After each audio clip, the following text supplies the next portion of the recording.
Siya si Judas, di ba? So, naging disciple siya ni Jesus Christ, pero alam niyo yung nangyari sa kanya, di ba? Kahit hindi ko nabasahin yung life story niya, or i-share yung life story niya. Pag tinawag na Judas, alam niyo na. Dahil popular yung name na Judas. Ayan. Then, at sabi doon sa 1 Peter verse 4, chapter 4 verse 16, if you suffer as a Christian, do not be ashamed, but praise God that you bear that name. Kaya, wag nating ikahiya, kumbaga. Alam ko na kahit hindi nyo sabihin, may mga Kristiyano rito na nahihiya pagdating sa pag-share ng buhay. I mean, yung buhay mo bilang isang Kristiyano, bilang isang follower ni Jesus, tinatago mo. Meron ba rito? Uwe! Hindi. Alam ko na um, may mga pagkakataon na ganun yung nangyayari. Dahil ako din, minsan ganun, lalo na kapag ilalagay mo sa resume mo, kung ano yung religion mo. Nakalagay doon, born again Christian. Pag tinanong ka, anong born again Christian ko? Hindi ko po alam. Diba? So, may time na darating yung pagkakataon na gano'n. Pero ang sabi ng ating Panginoon na do not be ashamed, na pinanghahawakan mo yung pagiging isang Kristiyano mo, kundi purihin mo ang ating Panginoong Diyos. Purihin mo siya. Huwag mong iisipin, huwag mong sasabihin na kapag may nagsabi sa'yo, Kristiyano ka ba? Hindi po. Hindi. Huwag ganon. Dahil hindi ka pagpapalaan ng ating Panginoon. So, hiniling ko na supandali tayong yumuko at manalangin tayo. Father God in heaven, we just thank you, Panginoon, sa pagkakataon ito. Pinupuri ka namin, God, sa kabutihan mo, maging sa kabataan na narito, Panginoon. Dalangin ko po na huwag po silang pagpalain. Huwag niyo po silang ang uuwi, Panginoon, na walang pagpapala galing sa iyo. Lalong-lalo na, God, sa mga salita mo na kanilang mapapakinggan. Lord, bless them para magbigay kalakasan sa kanilang pakikipaglakad sa inyo, Panginoon, sa araw-araw.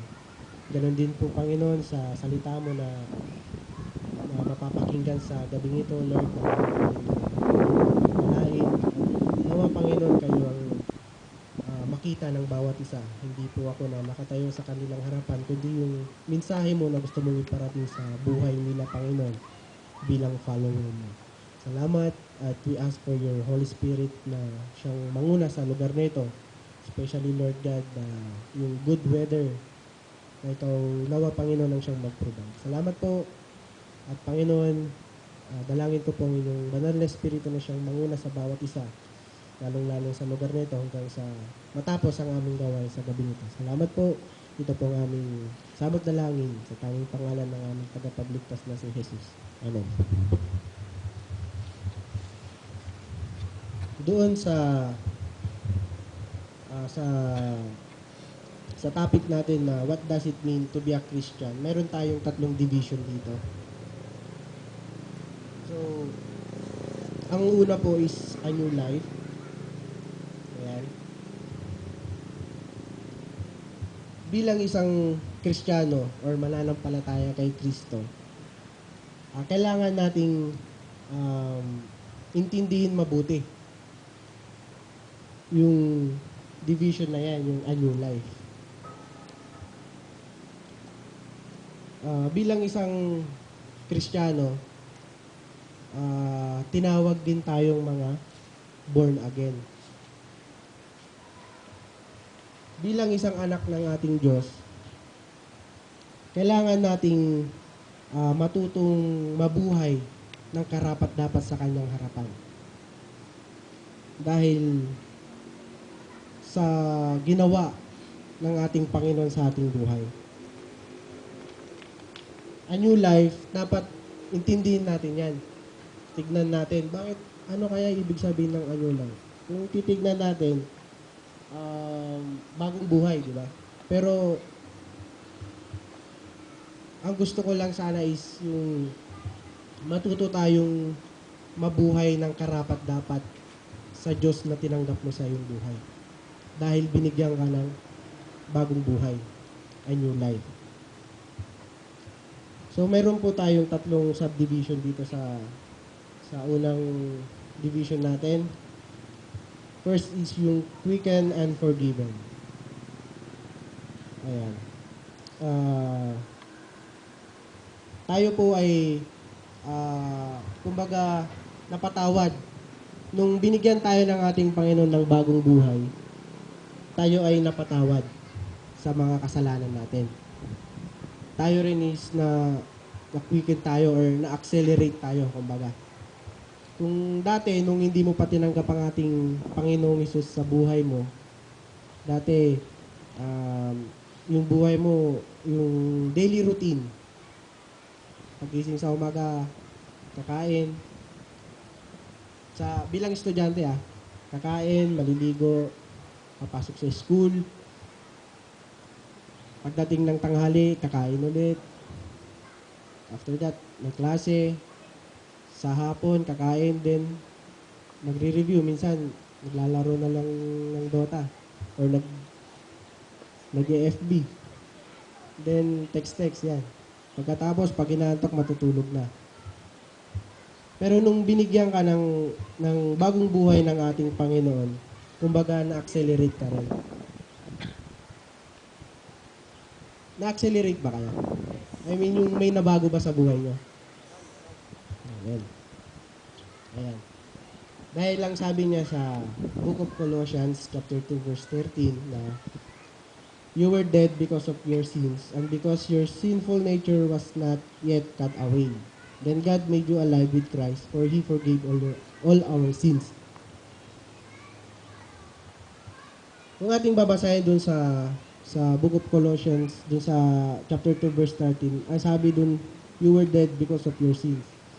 So, ganun po pala. Nung hindi mo pa tinanggap ang ating Panginoon sa buhay mo, you are considered dead. Literally, yung physical appearance mo, buhay ka. Pero yung spiritual life mo, dead. Considered dead. Bakit kaya? Considered dead kasi nung hindi mo pa tinanggap ang ating Panginoon sa buhay mo, lahat ng nagagawa mo, puro kasalanan. Gagawa ka ng kasalanan, normal na lang sa'yo. Which is, kapag gumagawa ka ng kasalanan, you're not welcome dun sa kingdom ng ating Panginoon. Sinong kasama mo? Doon ka sa baba. Doon ka sa tinatawag nilang impyerno. So, kapag doon ka nakatira, or doon yung lugar mo, dead ka doon. I mean, yung buhay mo, wala nang ibang gagawin. Kung ano lang yung nangyayari sa'yo na puro kasalanan, yun na yun. So, you're considered dead dahil sa kasalanan.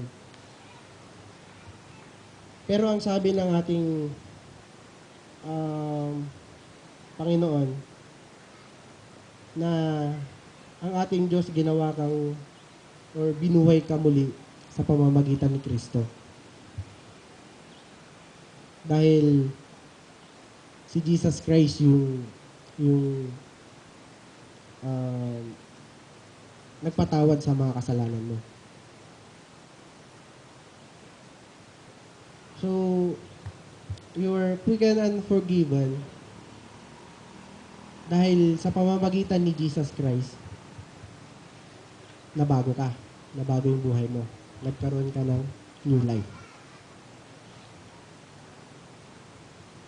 Yung pagkamatay ni Jesus Christ, yung pagkapako niya sa krus, yun yung buhay natin. Kung hindi dahil sa ating Panginoong Hesus, hanggang sa ngayon, mananatili tayong nabubuhay sa kasalanan. Dahil lang sabi niya dun sa binasa natin na you were dead because of your sins and because your sinful nature was not yet cut away. Then God made you alive with Christ, for He forgave all our sins. Pangalawang subdivision is yung old has gone.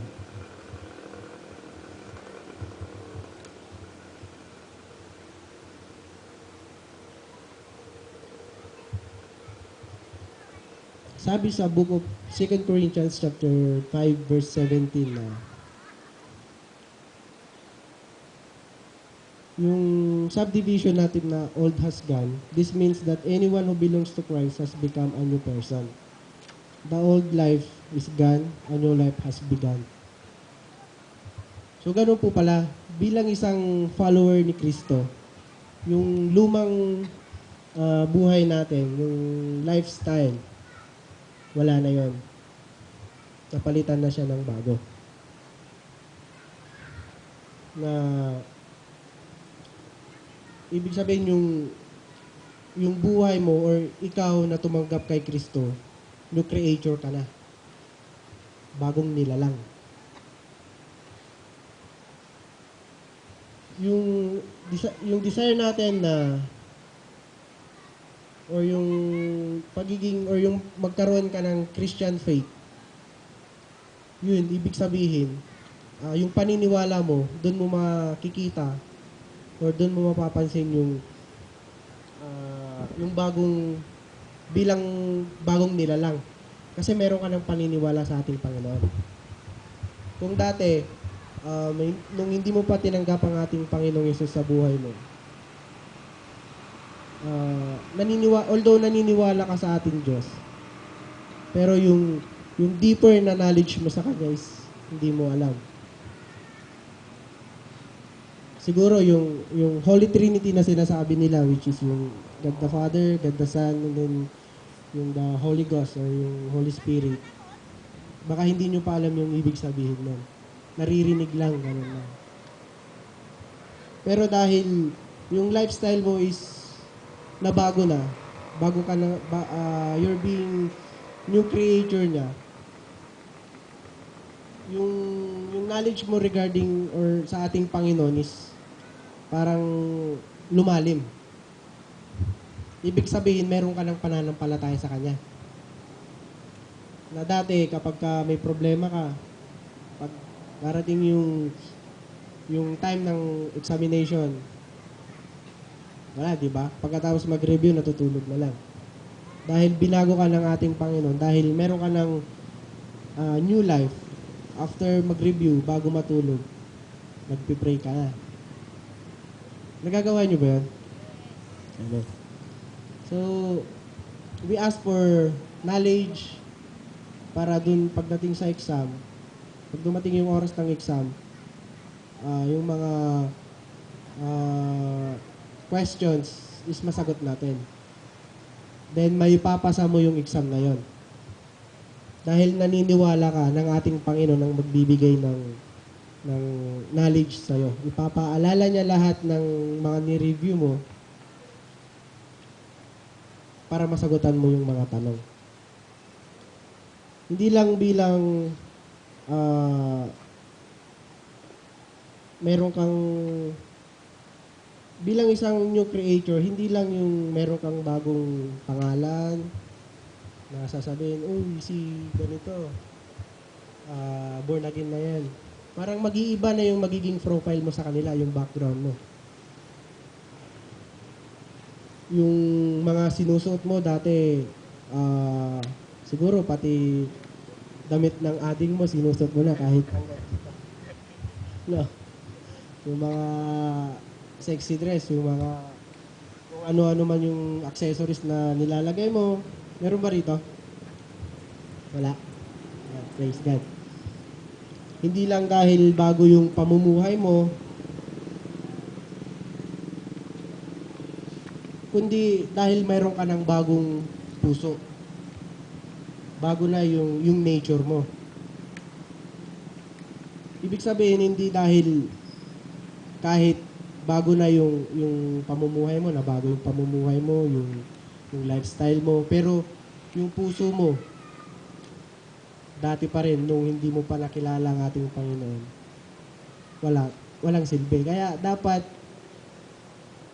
doon magumpisa sa puso. Ang isang pagiging bagong nilalang, doon mag-uumpisa. Kasi kung ano yung dinictate ng puso mo, yun yung, kung faithful ka sa ating Panginoon, yung dinictate ng puso mo, magkukunik sa mind. Ayan, magiging maganda yung outcome niya. Na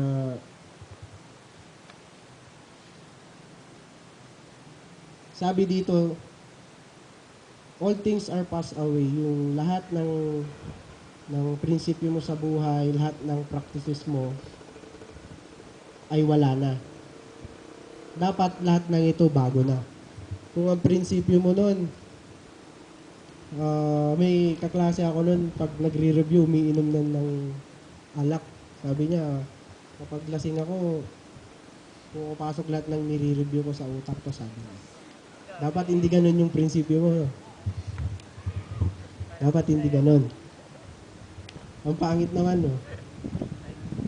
Tapos papasok ka kinabukasan, may hangover, masakit ang ulo mo, hindi ka makabangon. Hindi ka rin makakapag-exam. Dapat mapalitan yung prinsipyo mo na kung ano man yung pangit mong prinsipyo before, kung tinanggap mo ang ating Panginoon sa buhay mo, dapat mabago na yun.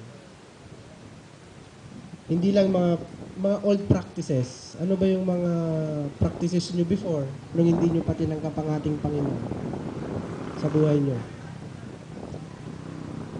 Mga nagbi-video kayo, ganun ba? Dapat wala na yun.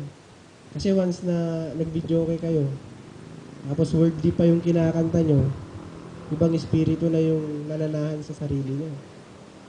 Dahil lang sabi ng ating Panginoon, bilang isang Kristiyano, dapat yung lumalabas sa ating bibig na kanta ay para lang sa Kanya. To worship Him. Yan. Kaya dapat mga practices na ganyan, sana wala na. Alam ko na mahirap, pero pag-pray nyo, di ba kinanta natin kanina dito, nothing is impossible? Yan. Totoo yan.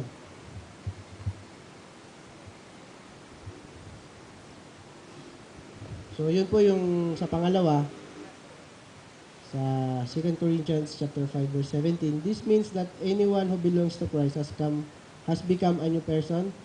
The old life is gone, a new life has begun. Ayan. Kung dati nagbibideo kayo, 5 piso mo, ipunin mo na lang. Diba? Pangatlo, third subdivision is no longer slave of sin.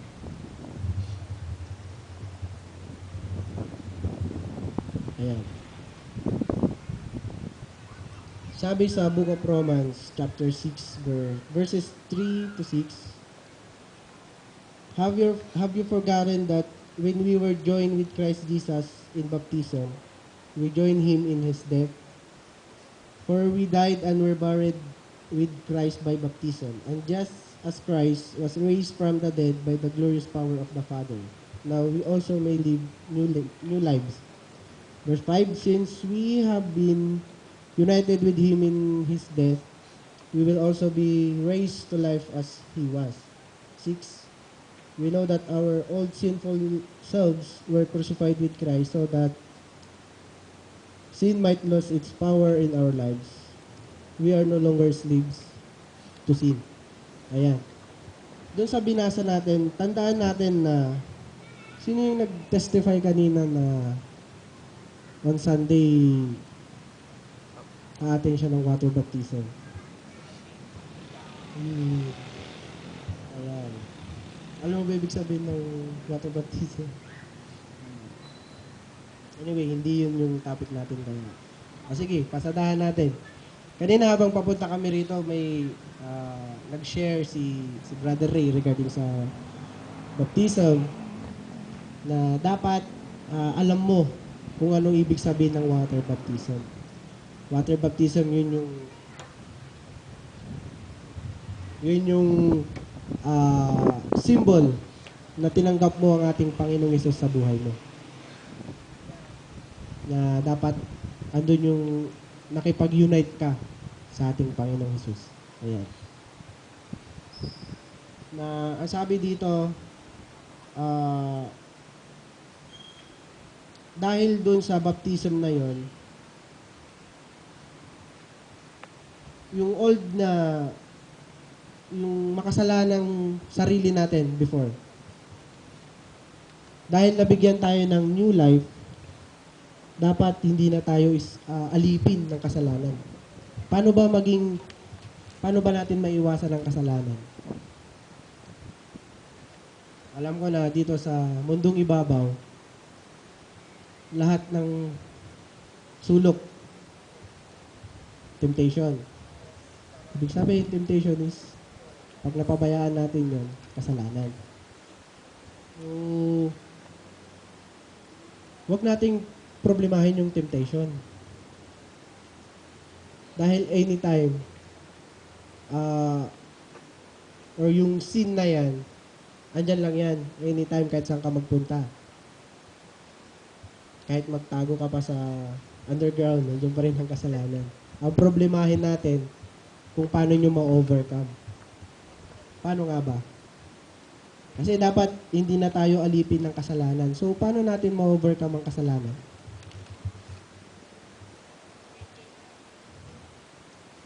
Okay. Read your Bible.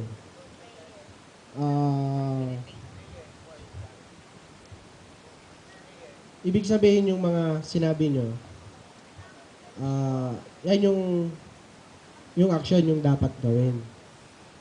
Pero kahit gawin ninyo yan, kung wala yung faithful nyo sa ating Panginoon, I think magkakasala pa rin.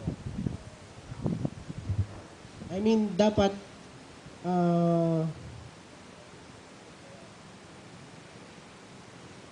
lahat tayo, lahat ng tao, even ako, even mga leaders, nagkakasala.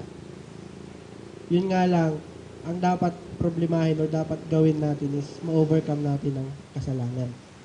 So, ang hirap, no? Ang hirap.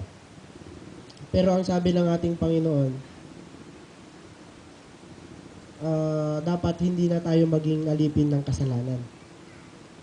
Dahil nung napako sa krus ang ating Panginoong Hesus, lahat ng kasalanan natin napatawad na. Dahil siya yung tumubos sa atin.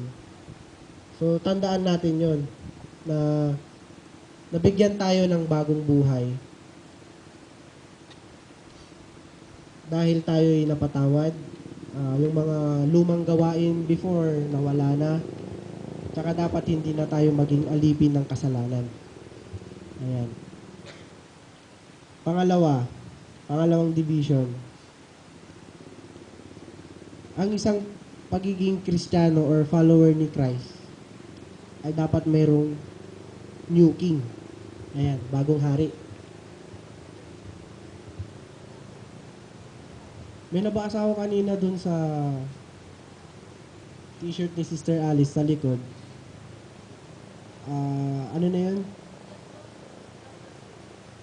We just don't rule. We just don't rule ba yan? Ayan. We just don't rule. We double rule. Lupit. Lupit, no? Bilang isang, ano na yun, business yung nasa taas? Ha? Yung nasa taas. Yung malapit sa logo. Thinking business. Yan. Ang course niyan, ano eh, accountancy, di ba? Ayan. Business matters. Bilang isang follower ni Kristo, dapat meron tayong bagong hari. Let Jesus Christ, siya yung magiging bagong ruler natin. Bilang isang accountancy Sister Alice, pagdating sa business, hindi lang sila yung we just don't rule. Sabi niya, parang simpleng rule lang. Sabi niya, we double rule.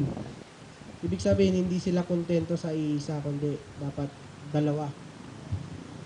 Kumbaga, dapat malupit, malupit na rule. Sana ganun din tayo bilang isang follower ni Kristo. Gawin natin siyang ruler. Sa school, kapag ka nagdo-drawing ka, then hindi tuwid yung guhit mo, anong ginagamit mo? Literally nire-relate ko lang being a student. Kailangan mo ng ruler para yung pagguhit mo is straight. Pero kung titignan nyo, sa buhay ng isang Kristiyano, ganun din. Pag wala yung ruler, wala si Jesus Christ sa buhay nyo, yung guhit ng buhay nyo o yung takbo ng buhay nyo, hindi rin diretso. Tama ba? Darating yung pagkakataon na minsan pakaliwa, minsan kanan. Yung dumarating din yung time na diretso.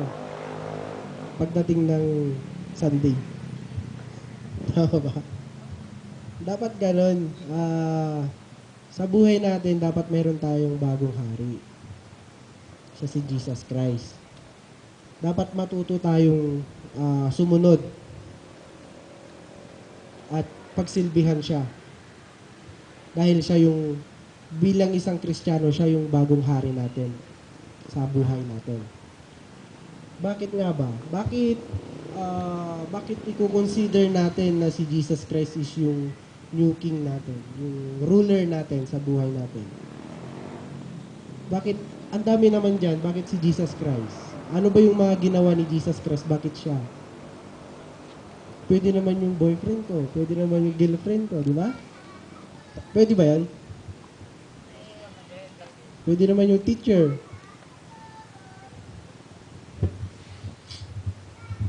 Hindi. Kailangan nating kumbaga gawing new king ang ating Panginoong Hesus dahil sa ginawa niya sa buhay natin.